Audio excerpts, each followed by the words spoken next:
Hello everybody and welcome to another exciting and introspective episode of the Nonsense Retrospective. I am always your host Rick, and joining me equally as always is our other host Devon. Pretend I'm doing a tyrannid noise.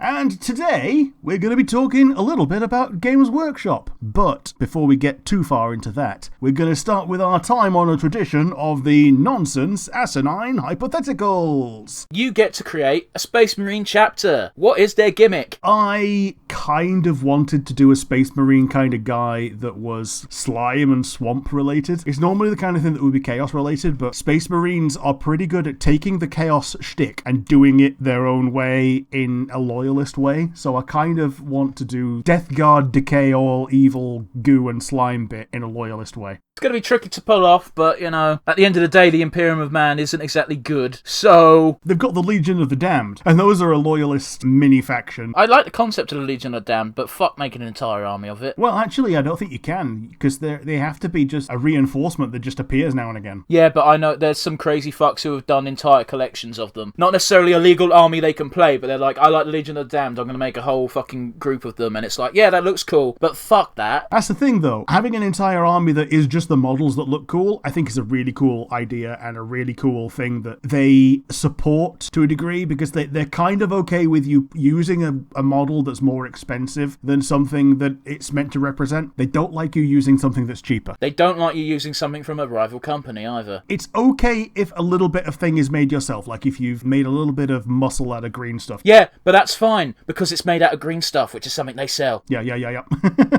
For real, I've got a bunch of old white dwarfs because I love that magazine. It's very good reading material when you're taking a shit. So in the back of old school issues, and I'm talking about like 2000-ish, the very last page would say, watch out for counterfeit parts. Oh boy. This is before 3D printing as well. There's the elephant in the room. We've already mentioned the one form that you can pirate Warhammer. For now, I think it's your turn to shoot a question back at me. My one is a little bit more pedestrian. It's, if you could reboot a classic TV series, what would it be? Probably Xena. Yeah, that's a pretty strong answer. The thing that always gets me is the creators have all basically confirmed it now. Xena is gay as fuck, but her and her main sidekick, as it were, are a couple. But because of the time it was made, they couldn't be on screen that, even though they acted like it, they just didn't say it. They couldn't smooch, they just only ever got one room whenever they got a hotel. Yeah, basically. I'd probably reboot that and give it the She-Ra treatment. Not in the art style and the direction, but no, these characters are gay as fuck and they're fine with that. Yeah. Also, who's going to argue with Xena? She'll kill you. That's a good answer. So, we get into the Games Workshop retrospective, and normally we start out with our previous experience, and I joined the hobby when 3rd edition was new, and of 40k, 2nd edition materials were still available. It was one of the few times when Games Workshop were selling things on the cheap, because they wanted to make it so that everyone only bought the 3rd edition stuff that was new and interesting and cool. Well, the interesting thing is nowadays when they do an edition changeover, sometimes, not always, I don't think they did this for the last one, but I do have vague memories of them occasionally actually doing an exchange, which is very weird for them, where if you brought in your old rulebook and exchanged it for the new rulebook, you'd get money off. You wouldn't get the new rulebook for free, but they'd give it to you for a cheaper price. Yeah, they also do the last chance to buy thing now as well, don't they? Oh, they've been doing that for a long time, yeah. Allegedly, they destroy the mold of things. Yeah, I don't quite buy that. It's such a weird thing to do. Well, they also don't do that, because they do every so often made-to-order models. Yeah. They absolutely don't destroy molds. No, that's bullshit. Because they bring back models for limited runs because they know, hey, we're going to sell this, but only for a week, then they're made-to-order. People are going to go fucking, I need to buy it before it never comes back. Back in the day, you could even order individual models through mail order. Yeah, you had to wait until they either had one in stock after they'd cast one, or wait even longer, because if they don't cast them very often, then it's going to be a while until they dig out that mold. Well, here's the thing, right, is at the back of the old White Dwarf, it would basically be a catalogue for mail order products. And even worse than selling individual models, they sold individual parts. Yeah, for some things this was really cool because it let you do your own mini conversions. Like, we'll get into it a little bit later, but Inquisitor was really good for that because they had some parts that weren't sold with any models at all. Like, there was a big old force sword that you could give to anyone, and it looked really cool, and it just worked so well on pretty much anyone. But yeah, how about you? What was your your entry point to the system. I'm pretty sure you actually know what my entry was, because I've been fascinated with it for a long time. The Lord of the Rings strategy game. Yeah. I want to say it was Return of the King came out. It might have been Two Towers. I don't know. Yeah, I think it was between the two, yeah. They started releasing this, and I was like, that's so cool, I want to do it. So I went in and I bought a box. Now, for a timescale for when I actually got into the game from the game's perspective, it's when they released the Mines of Moria box set. Okay. It came with a bunch of goblins, a cave troll, and the Fellowship of the Ring, and a couple of bits of scenery so you could remake Balin's Tomb. Fair enough. That's when I got into the hobby, and I was very much a Lord of the Rings kid, and then when I went into the store to have a look at Lord of the Rings kits, I went, what the fuck is all of this other shit? Yep. Games Workshop really sort of lucked out. I'm sure they converted a lot of people from the hype of Lord of the Rings alone. Maybe so. Well, like, I didn't know what the fuck Warhammer was until I went, I want to play this Lord of the Rings battle game, I want to paint Lord of the Rings minis. Went into a store and went, what the fuck is this cool shit? What is this? Why? I didn't give a fuck about fantasy, but 40k really spoke to me. So that's the thing. Fantasy is a weird position where it's very similar to most other fantasy, whereas 40k, you've got an entire army of Darth Vaders. I heard a thing back in the day, and now bear in mind, this was me being a child overhearing a conversation, so this could be complete bullshit.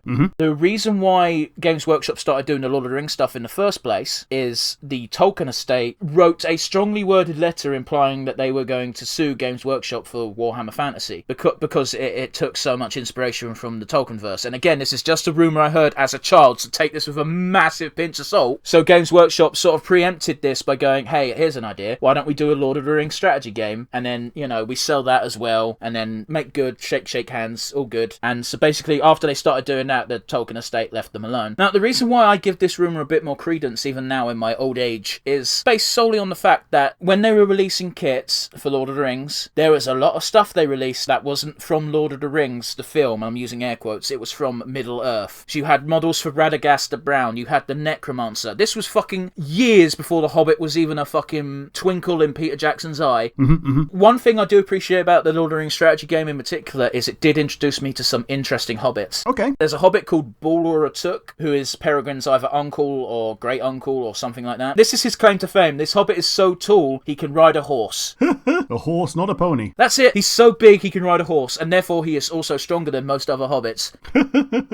I'm going to get us into the lore part of this. So, Warhammer Fantasy is a standard fantasy kitchen sink. It splits humans into the Germanic Empire and the Arthurian / pre-revolution French Bretonnians. And then there's some smaller factions like the Russian Kislev, the Sylvanian territories, which are actually ruled by vampires. And there's the Norse warriors, the warriors of chaos, who are rock-hard metal Mongol Viking marauders that worship the dark gods. And are absolutely worthless in the modern game. Because aren't the demons just better in every way? Well, it's not even the demons. Even the generic slaves to darkness are just them, but with better armour. Okay. You got a bit of range if you take the horseback dudes, but it's not really a worthwhile trade-off, in my opinion. I'm sure there's some fucking Warhammer nerd who's going, actually, the superior maneuverability of the light counter, fuck off. Beneath the entire world is the Skaven Empire, which is a bunch of rat men, and the Human Empire denies that they exist and claims that they're a bunch of beastmen, which is just another faction of chaos jobbers. Which, to be fair, they kind of are in the modern game. Yeah. They come under the Chaos banner now. Yeah, it's come full circle. They now are counted as a faction of chaos. The Horned Rat has become the Great Horned Rat and is the 5th Chaos God. But yeah, there's now Tomb Kings, if you prefer Egyptian to Romanian undead. Yeah, and they are no longer playable. A lot of people are still so salty about that. And I can't blame them. When Games Workshop makes an entire army redundant, it's like, oh, we're changing over to Sigmar. These armies are no longer allowed in tournament play. You can still play them in your own time for fun, but a lot of people were like, eh. Yeah, they don't have rules for the new version. Oh, they do. They release battle scrolls. I don't know if they're still relevant because there's been a new update since then. So yeah, I think the Bretonnians are in the same boat. They got saddled with the last chance to buy moniker, and then so you couldn't play them anymore. Tomb Kings are in an even weirder spot because they're kind of making a comeback. They're not called Tomb Kings anymore, but they're releasing new models that are skeletons with the Egyptian aesthetics. So I don't know what's going on with that. But yeah, there's lizard men. Their biggest shamans used to canonically be the architects of most of the known old world. I mean, yeah, the old world is what they call the Warhammer world within the Warhammer world. Are we talking about the Slann mages? Yes, we are. Yeah, those things are gross. There's a big frog on a chair. There's Orcs, spelt with a C. Yeah, although they still act a lot like their 40k brethren. Yep. Can we talk about that Not Safe for Work comic I sent you ages ago? Can, if you like. There's an elf on a rock getting drilled by a massive orc, and there's another... Everyone's naked. There's another orc standing by the elf's head, and he's scratching his head, and he's just going, I don't get it. We reproduce asexually. Why do we even have dicks? And it just cuts to the other dude who's mid-drilling going, you're just jealous of me boning stick. So yeah, that's a fun comic. Yeah. Very sexual and not safe for work, but very funny. Like, it's a good question, though, isn't it? Why would these orcs have penises when they reproduce via spores? Yep. And then there's the elves and the dwarves. There's the high elves, dark elves, and wood elves. And the dwarves technically have chaos dwarves that nobody remembers apart from me, apparently. That's not strictly true, actually, because in... Oh, God, I'm going to sound like such a fucking anorak bringing up white dwarfs, but this is all I read when I'm taking a shit. Yeah. It gets absorbed, man. The white dwarf, not the shit. But yeah, they like to highlight people's collections over the years. And there's quite a few times chaos gets mentioned, and every single one of them, without fail, has at least one unit of chaos dwarfs. They're not forgotten so much by the players, but they definitely are by the producers. Wood elves more or less don't exist now. Didn't they all get rolled up into the unified elf faction? There isn't a unified elf faction. Isn't it the Eldari? No. Oh no, that's the 40k, isn't it? The elves are in a weird place. Like, you can buy high elves, but they're not their own thing anymore because they're part of the Grand Alliance of Order. Yeah. You haven't got wood elves anymore. Wood elves have been completely taken over by the treemen. Like, it's all tree spirits and shit. Like, they've got their wood elf queen riding that giant stag beetle, which looks cool, but I don't think you can buy regiments of wood elves. It's been a while since I've stayed updated with Sigmar, so there's a very good possibility they might have released something in the meanwhile. But when I played, no. Dark elves don't fucking exist. They kind of do. They're in the same boat with the high elves. You can buy a box set of them, but I don't really know where they fit. Yeah, as far as I'm aware, when they rolled them up together, the dark elves shake hands with the high elves, stop killing each other, and the Witch King became the Super King. I think the only elves that have their own proper army now are the Sea Elves. Yeah, they're new and cool. They're very cool, but fuck, they're a bitch to paint, so I gave up. Yep. I really wanted to paint the dude who had an octopus familiar. I wanted to paint the octopus like a blue-ringed octopus, because I thought that's going to be cool. I gave up pretty quick. Factions hate each other for flimsy reasons. The elves hate the dwarves because apparently an elf cut a dwarf's beard off one time. I mean, I'll be real with you. All of this lore doesn't matter anymore because it all gets thrown out when Sigmar happens, so there's no point in dumping the lore. Do you want to just jump forward to Sigmar? Before we jump to Sigmar, I will talk about Sigmar himself. He was the first emperor of the Empire. He brought the Empire together and he got elevated to godhood because of his actions. And that becomes important in a very short amount of time because the old world ended when G-Dubs decided that the product line was stagnant. So Nagash, who's the boss of all the undeads, nuked the world, tried to become chaos itself, usurping the chaos gods. Sigmar said no, and he made a new world, and all the souls, instead of going to Nagash, went to the new world. And it's got a couple of new factions in it. It's got Sigmarines, it's got Steampunk Dwarves, it's got Sea Elves, and I'm pretty sure I'm forgetting some, but some of them got squatted. When it comes to the dwarves, they did make the Slayers of Dwarves into their own faction, so that's an interesting change. Okay, yeah, the Steampunk Dwarves, they've got Caradron Overlords. Yeah, that's right. They're actually relatively new, because the only dwarves we had for a long time was the Slayer faction. Yeah, the Steampunk Dwarves look really cool. I like those models. I think they're neat. Alright, there's a guy I know who we used to hang out with at Games Workshop, and he has the most beautifully painted Caradon Overlords I've ever fucking seen. Yeah. And this guy, whenever he does models, he always goes all out on the bases, and fuck me, it's a really beautiful looking army. So they had a couple of spin-offs in the old world, most notably Mordheim, a little squad RPG where you play a little mini campaign against your buddies who have also got little mini squads. I'm really sad that I wasn't into Warhammer back when Mordheim was a thing, because it looks so fun. It was really neat. You got things that already had levels, and then when you got through fights and people didn't die, they leveled up, and you got to get them like extra wounds and stuff. It was really neat. It was probably groundbreaking for the time, but so many specialist games and spin-off games steal that formula now. Manowar was a naval combat miniature game, so the miniatures were even smaller, which let you have even bigger scale battles. There was Shadespire, which is an even smaller squad game than Mordheim, but it's got deck building, a defined board that you play on. I'm not going to say what store it was, because I don't want to drop anyone in the shit, but I was picking up some paints one day, and I went, oh, how's Shadespire selling? Because I was just curious, and the guy behind behind the counter just went, yeah, it's really great because it's got deck building. All the Magic the Gathering nerds are buying it. But he said it in that way as if to say that Games Workshop nerds are a higher quality than Magic the Gathering nerds. It was so silly. Yeah. We all do stupid fucking hobbies. Don't shit on them. Well, dude, it's a standard thing that every video game nerd has to have that moment where they go to a Games Workshop when they're a kid, thinking that it's a place where you go to buy video games. Well, do you know what doesn't fucking help? The fact that it's called Games Workshop. There was a long period of time where they'd have a sign outside their store saying, "Played Dawn of War, come and see where it all started." Oh boy. Yeah, so they didn't do themselves favours from that point of view. I say it's called Games Workshop. It's now called Warhammer, isn't it? Mm-hmm. The shops are now all rebranded from Games Workshop to Warhammer. The company is now just Games Workshop. Yeah, they sent me a fucking email saying if I wanted to keep my Games Workshop account, I got to change it to a Warhammer account. And I'm just like, just do that shit automatically, you fucking pricks. Well, part of it is GDPR. They can't create a new account for you. Yeah, but it's all the same framework. The websites are all the same. They've just been branded differently now. It sticks in my throat where they can't just let you log in with the old credentials. I need to buy paint soon, and fuck if I'm going to a Games Workshop store and risking COVID for paint. Not to disparage Games Workshop people, but a lot of the stores are quite small. Mm-hmm. It's not even the staff and the nerds that are there. It's like the fact that there are so many people coming in and out. It's a small space. A couple of other things they did. They did the Silver Tower, which is another one that's like a D&D campaign as a board game. Yeah, that's current, isn't it? Last time I was in a physical Games Workshop, I actually looked at that and thought, this looks cool. The people that I would play it with don't live near me. The cool thing about it is, it's one of the few cool things that White Dwarf does, is for specialist games like that, they release rule updates for the games. The rule updates for Silver Tower are, hey, do you have these models from Warhammer Age of Sigmar and want to use them in Silver Tower? Here you go. And, oh yeah, Warhammer Fantasy Roleplay, which is my personal favourite. It's the closest thing to D&D that G-Dubs have ever done. It's got an interesting but flawed system. The flawed system is the DM has to constantly fudge rolls to not kill the players. Yep. They even had some books, like Gotrek and Felix, who are a human and a dwarf who go do hijinks. Do you know who plays Gotrek in the audio drama now? I don't. You don't? You missed this. Who do you think it is? I'm thinking it's Gimli. It's not Gimli. It's better than Gimli. Is it Brian Blessed? It's Brian Blessed. Yeah!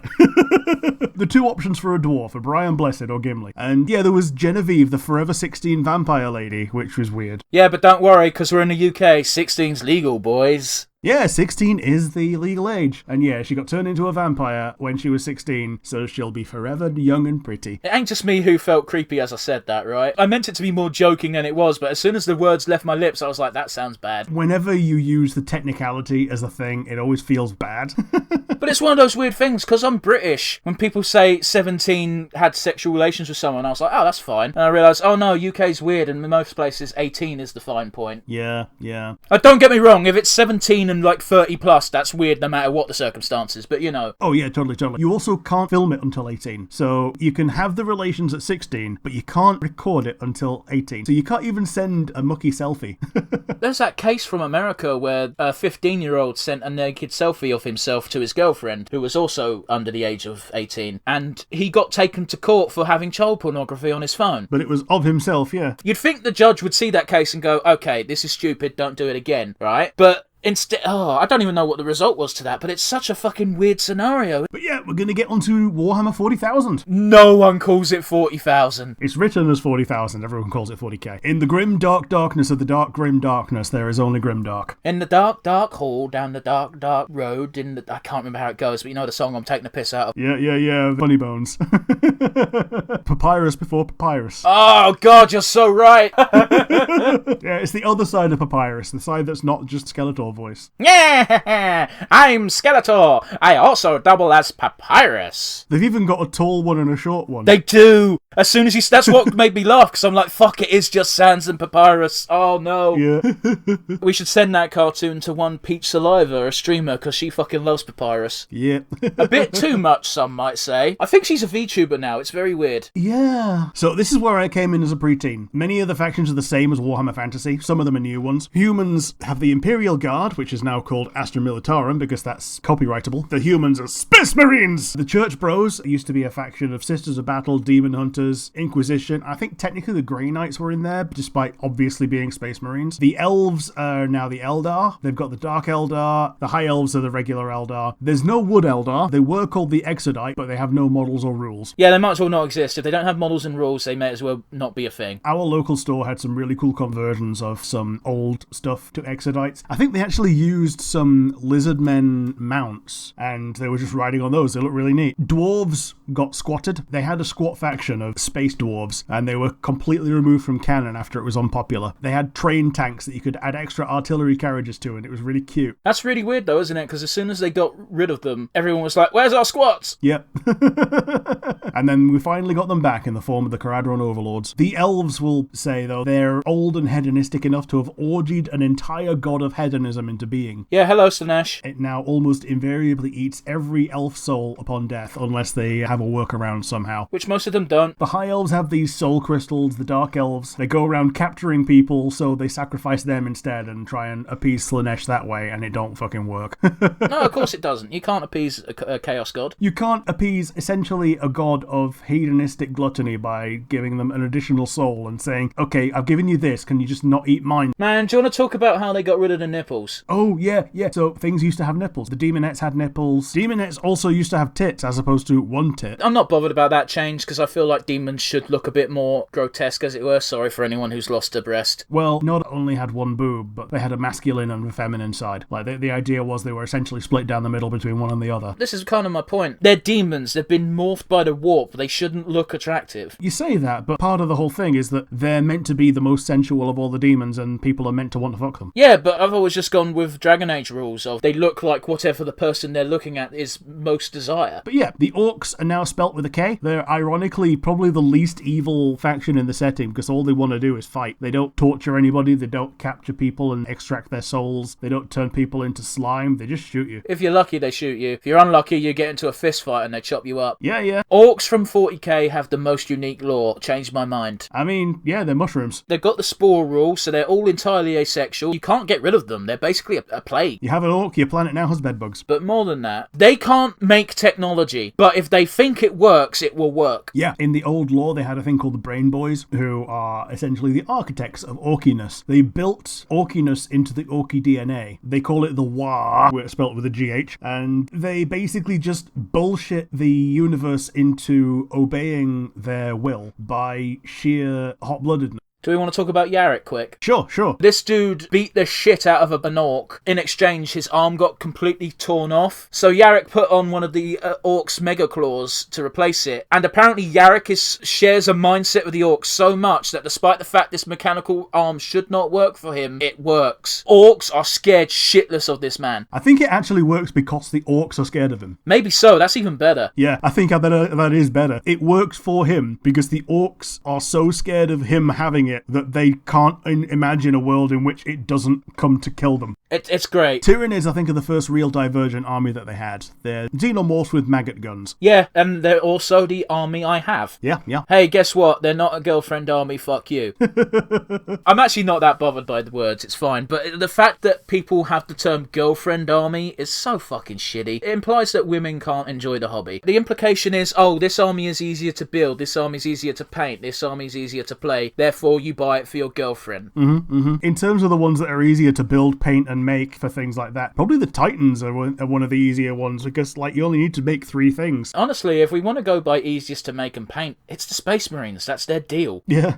You need 3 colours and you're done. The next one we got is the Necrons. They're an entire army of the Terminator. Since then, they became Mechatomb Kings. The first set of Necron rules was White Dwarf exclusive. It was before they got the little green Lego bits that you stick in the guns. I think it's our mutual friend Matt. I had to explain to him why you don't put the green in until after you finish painting the model. There's 2 new factions. They're both retreads of Space Marines. There's the Primaris, the Adeptus Custodes. Okay, are we going to skip over Mechanicus and Genestealer Cults? Genestealer Cults, I assume, were just part of Tyranids, weren't they? They're their own army. You can ally them with Tyranid. There's no detriment, but they are their own army. They've got their own keyword and everything. Okay. And the Adeptus Mechanicus are, well, they're their own thing for sure. Yeah, is that where the Skitari come from? Yeah, Skitari, Belisarius Cruel, all that shit. Oh yeah, we didn't say Chaos. They're just Space Marines with horns. And demons. Yeah, that's the cool thing about demons. You can use them for either fantasy or 40k. One of my favourite models I've ever painted and done was, well, a Chaos Knight. I painted it in Nurgle colours and I put 2 little Nurglings dancing on his shoulder. Aww. I also gave him 2 Gatling guns. I had to swap a part with Matt for the extra Gatling gun, because Gatling guns are cool, fuck you. Yeah, they are. So, in terms of the lore, at the start of the 40k timeline, the Emperor of Mankind, who's the amalgamation of all the messiahs of every religion, crusaded around the universe, making his empire. Well, that's technically not true. That would have been 30k, wouldn't it? Yeah, but it's the beginning of the 40k timeline. In terms of the start of the lore and the things that he did. He created 20 buff dudes in his image. Or 21. Well, okay. It depends how you look at Altharius, doesn't it? I think the idea is that he created one and then they just split into two as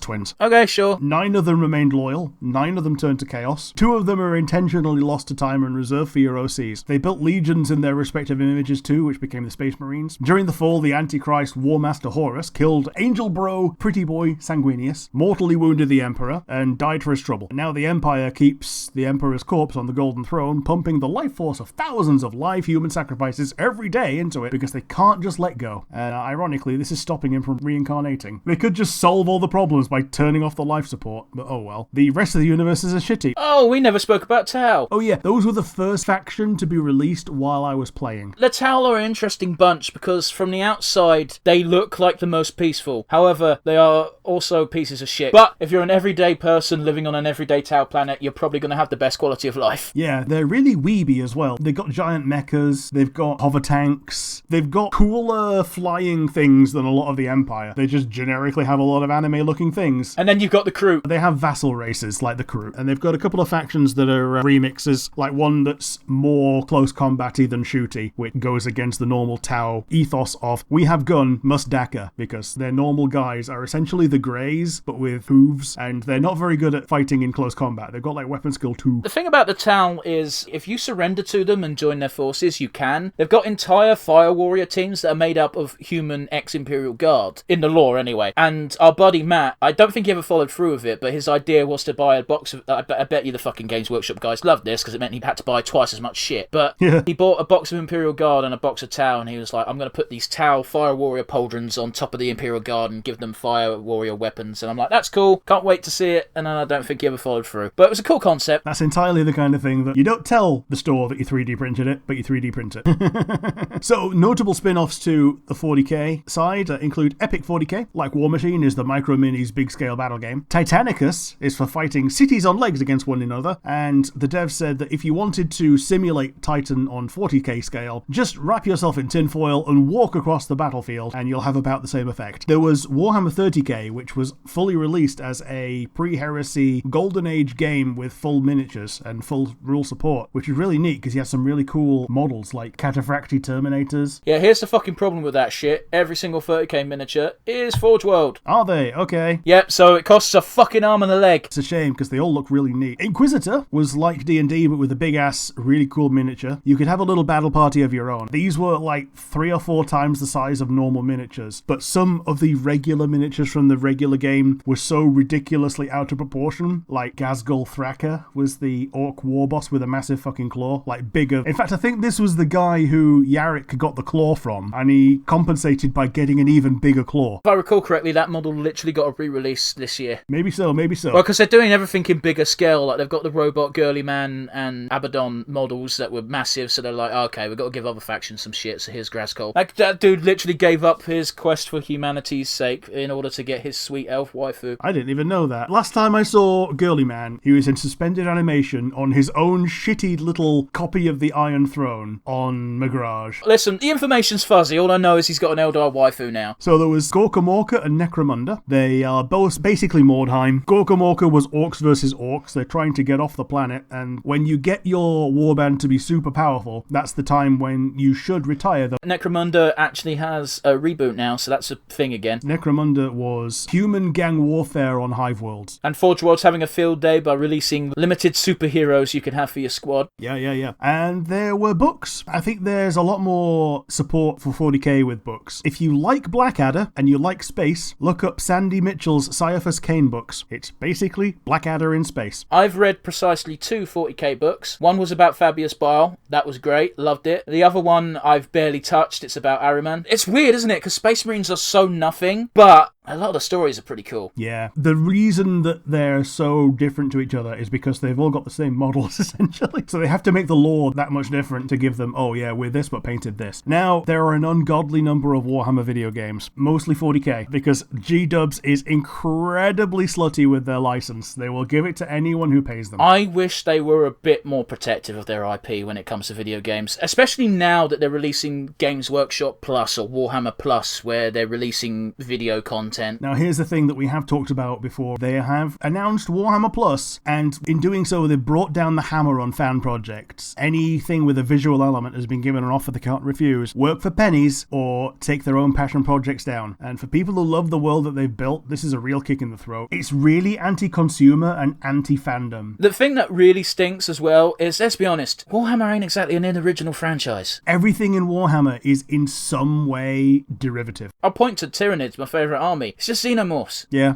we even said when we were going through them, like, everything can be contextualized as something. You even did it with Necrons, they're just Terminators. And yeah, if I made any mistakes beyond what I've already been called out upon, tear me a new one in the comments. Oh, we need to just clarify that, hey, Warhammer lore and Warhammer 40k lore changes constantly. Oh yeah. Anything we say that is incorrect wasn't always incorrect. Even then, I'm quite happy to be corrected on nerd shit. Very quickly, Duncan Rhodes, do you remember him? I do not. He used to be the painter for their YouTube channel who would give you painting tutorials. On Facebook, I keep getting advertised the fact that he's kickstarting his own paint line. Oh, that's nice. So that's a thing that's happening. Good luck to him. He's very much a proponent of 2 thin coats as opposed to 1 thick coat. So yeah. Paint line is more geared towards that. Sure. So, do you have a favourite moment from the Warhammer franchise on the whole? I think my favourite moment was I had a lot of fun painting, very specifically my Renegade Knight.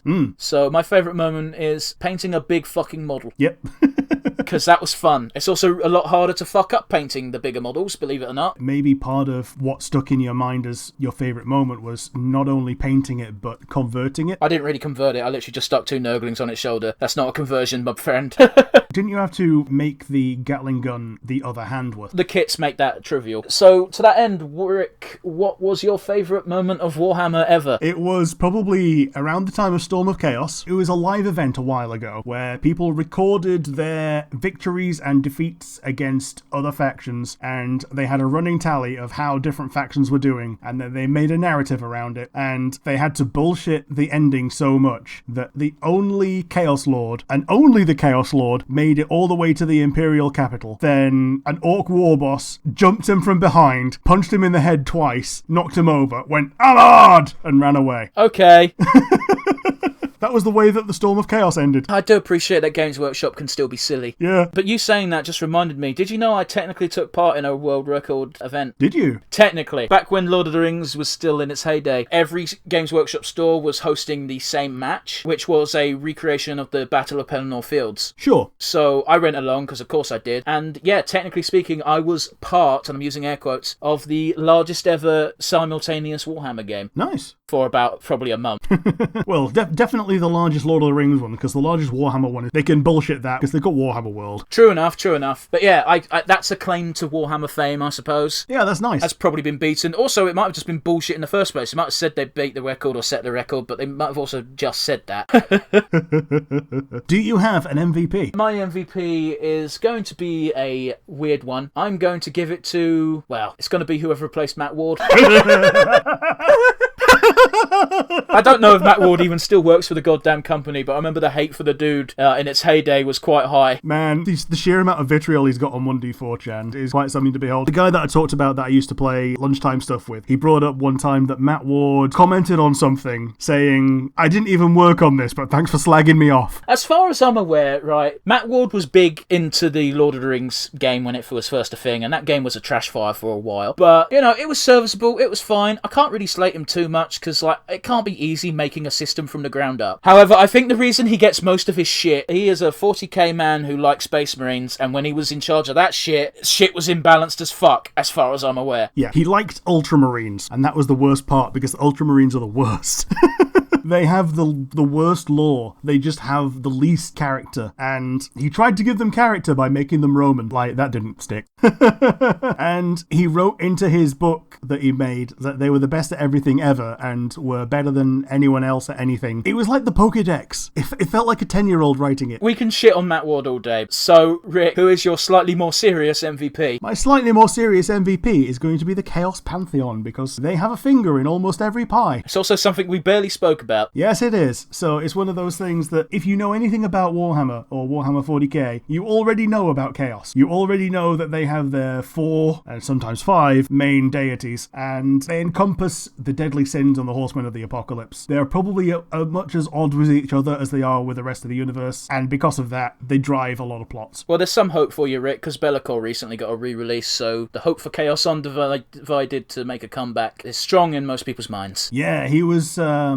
really cool model when he first came out, and now he's come out with an even cooler model. I like the fact that you can change the dead enemy on his base to either be a Space Marine or an Empire dude, depending on what version of the game. Is he now legal in 40k? They've released a model with him standing over a dead Space Marine, unless I'm gravely misremembering. That's actually cool, that he can now be usable in 40k. It's weird that he wasn't allowed to be in the first place, considering, like, he's just a Chaos fucking Demon Prince. He was the best looking Demon Prince for fantasy back in the day, because back in the day the Demon Prince model was awful, and then they brought out the one with power armor that looked way better. But yeah, I think that's pretty much about as good as we're going to get out of this episode. If you have made it this far, you are, of course, our favourite person. If you would like to get in contact with us, we have the comment section on YouTube, and if you are listening to us on one of our audio platforms, then you can get in contact with us via our email address, which is nonsensereviewuk@gmail.com. That's nonsensereviewuk@gmail.com. So, it's going to be goodbye from me. And remember, walk softly and carry a big gun.